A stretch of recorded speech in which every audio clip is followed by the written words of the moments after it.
3.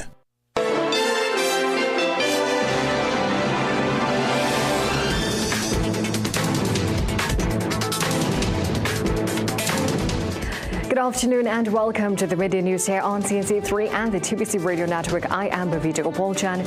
Thank you so much for joining us. Top of the news at this time. Hours after he was kidnapped, retired businessman Vishnu Lala was found dead, his body dumped after being tied up and shot in the head.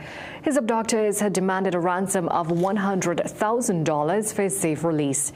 Police reported that around 8 p.m. on Sunday, members of the anti-kidnapping unit went to a forested area 1 mile off Bredon Castle Road, Rivulet Road in Couva, where Lala's body was found around 9:30 p.m. Police said he was face down with his hands tied behind his back and what appeared to be a single gunshot wound to the head. Lala is the brother of Krishna Lala, owner of Super Industrial Services. Lala was kidnapped on Saturday from his home and a $100,000 ransom was demanded. His van was later found burnt at George Street, Esperanza in California. And the body of a man yet to be identified was found in Gasparilla yesterday afternoon. Police reported that around 4:20 p.m., officers of the Gasparilla police station received a report of a body in a bushy area of Harmony Hall. Police said a farmer went to tend to his animals nearby and stumbled on the body with a bloodied face. The deceased is dark skin and complexion, short, beard, bald head, approximately 5 feet 8 inches tall, weighing roughly 200 pounds.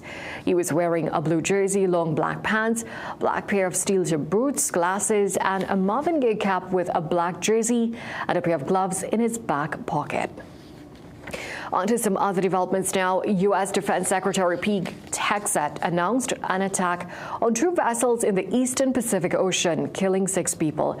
These 2 strikes yesterday bring the total number of known attacks to 19, with a death toll of at least 75 people since the Trump administration launched its campaign against drug trafficking in South American waters. The Trump administration has provided no evidence to prove that those killed were in fact narco-terrorists, leading lawmakers, including Republicans, to press the U.S. government for more information on the targets and the legal justification for the strikes. Police have charged 2 students seen physically assaulting another student on a staircase at the Sapara East Secondary School. CNC3 News understands that police completed their investigations and laid the charges at the Children's Court in Faizabad. The 2 girls are expected to be charged with assault. The 22-second video, which circulated on social media, showed 1 student ascending a staircase while 2 others repeatedly struck her and attempted to pull her down. The 14-year-old victim was taken for medical treatment but did not sustain serious injuries.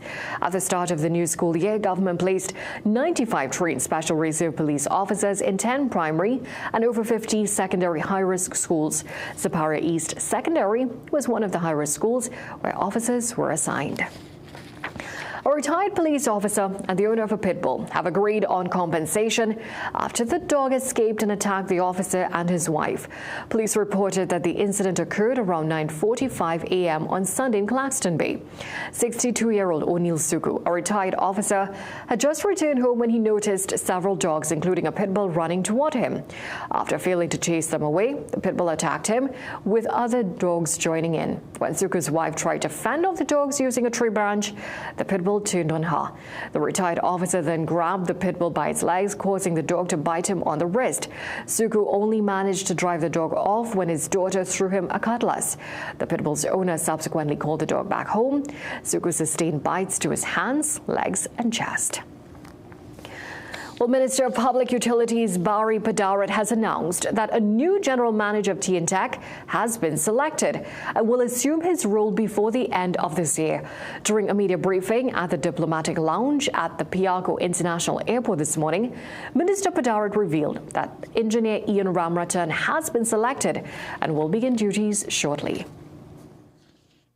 That T&TEC will have very shortly a substantive general manager in the person of none other than Mr. Ian Ramratan, who will come into the company as of December 1st, 2025, as the substantive general manager for T&TEC. The minister was at the airport to see 25 T&TEC technicians and linesmen off to Jamaica to assist with recovery efforts on the island.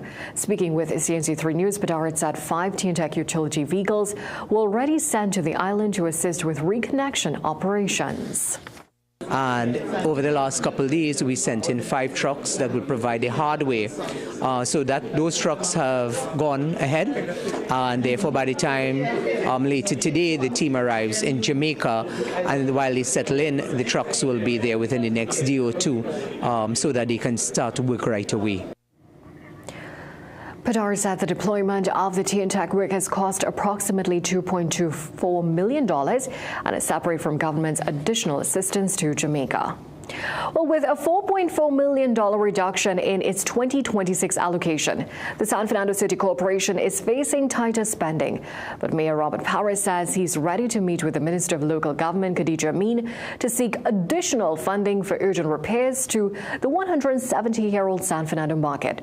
This morning, a corporation crew began power washing and clearing waste from the aging Mucurapo Street market, where crumbling stalls, pigeon infestations, poor lighting, and peeling paint have long frustrated vendors and shoppers alike. Observing the cleanup, Mayor Powers said the corporation is focusing on the smaller, more manageable issues to make the market safer and more comfortable for those who depend on it daily. But with a smaller budget in fiscal 2026, he admitted that the council will need to reassess its funding priorities. Powers added that he has already held preliminary discussions with Minister Amin for expenditure support, noting that restoring the market remains one of the city's top priorities. And the market transcends anything that divides us. The market, as I would have mentioned previously, we have subsidized cost for the rentals. It also has provided sustainability for a lot of members of the public who can't afford to go to the groceries, right? And we have a lot of success stories out of the same Mucurapo Street market. The mayor also confirmed that the council is considering a possible increase in stall rental fees, which currently stand at $30 per month. He said any adjustment will be determined after further discussions with the council. We've started that process. We've started the process, we've sat down with the administration, and certainly we have to look at all our fees going forward, from our cash cow, which is the Skinner Park, to our markets, right? So certainly it is not business as usual. We realize that we are forced to look at national diversification because of a slowdown within the growth of the economy. Powers said the corporation has identified tourism, culture, the arts, sport and education as key sectors for growth as part of the city's diversification plan. He added that there is strong private sector interest in the redevelopment of Mucurapo Street. Let's take a short break. Sport news when we come back. PRW's Thanksgiving sale is now on this November. We're giving thanks to God and all of our local customers. Up to 75% discount on selected items. Join us for our Family Fun Day on the 4th of November at our Orangwes location. Come, have a fun day with us and enjoy refreshments, free giveaways, games, and massive discounted prices. Tell your family and friends. Call us today at 285-9779. Things don't always go as expected. Be ready with Trinry for auto, home, business and group life. Call us at 800-TRIN or visit trinry.com today. Huge insurance premium. Pay your premiums bit by bit with FlexiPay from Trinry. For more manageable auto, home and commercial insurance payments, call us at 800-TRIN or visit trinry.com today. Trinry. Premier insurance coverage for less.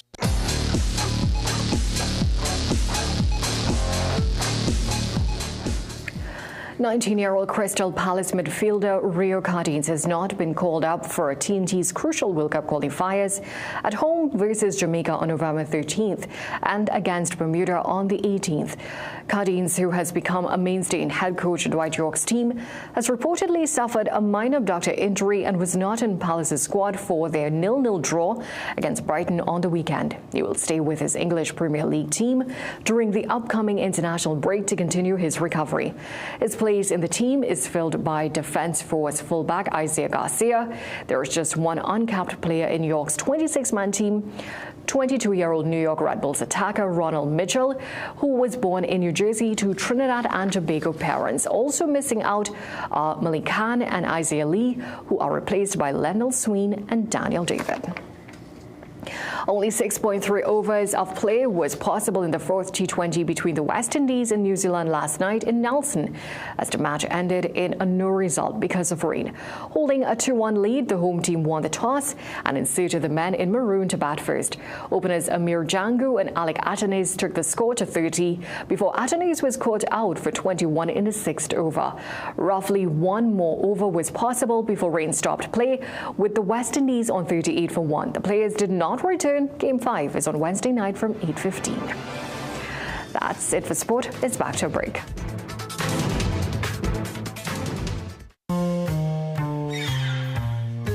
Things don't always go as expected. Be ready with Trinry for auto, home, business and group life. Call us at 800 TRIN or visit trinry.com today. Huge insurance premium.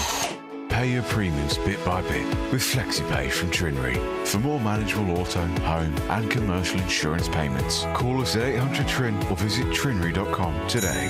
Trinry, premier insurance coverage for less. What do you think of Kamala's outfit? Now, our outfit. If our outfit is worn inside, is it really our outfit? All right. We're going. Are we doing people's work? Yeah, where?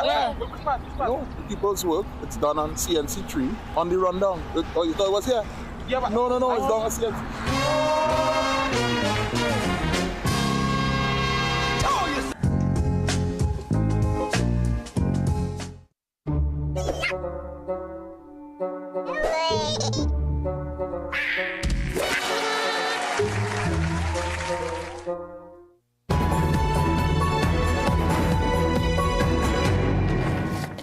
Welcome back. St. Lucians will head to the polls on December 1st as Prime Minister Philip J. Pear announced the election date in a national address on Sunday. Parliament will be dissolved on November 10th, and nomination day is set for November 21st. Prime Minister Pear said his government will seek a second term, while the United Workers' Party will challenge. Campaigns will begin in the coming days as the island prepares for the December 1st vote.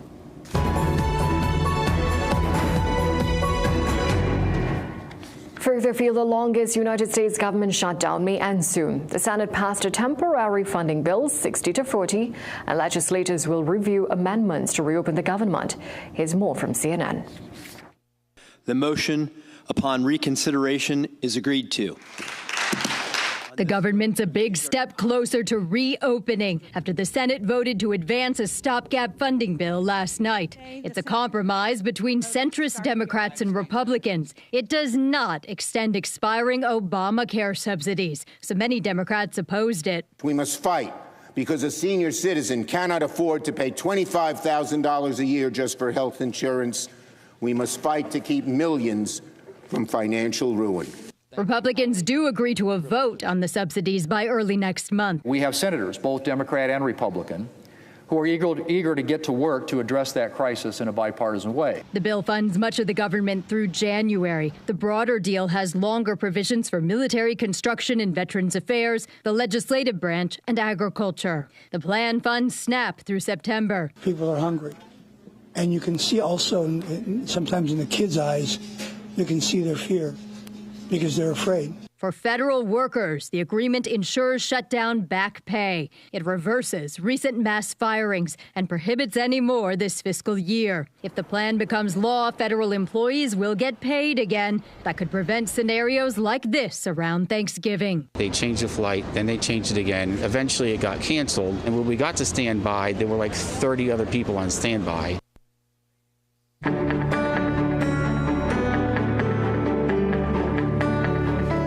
Today's expected to be sunny and hazy with some breezy conditions despite a few partly cloudy spells with light to moderate showers occurring at times. There is also a moderate concentration of Sahara dust in the atmosphere. The forecast high is 32 degrees Celsius in Trinidad and 31 in Tobago. Well, thank you so much for joining us for a look at the day's developments so far. We'll have these stories and so much more coming up for you in a major newscast at 7 p.m. today. Until then, have a great day.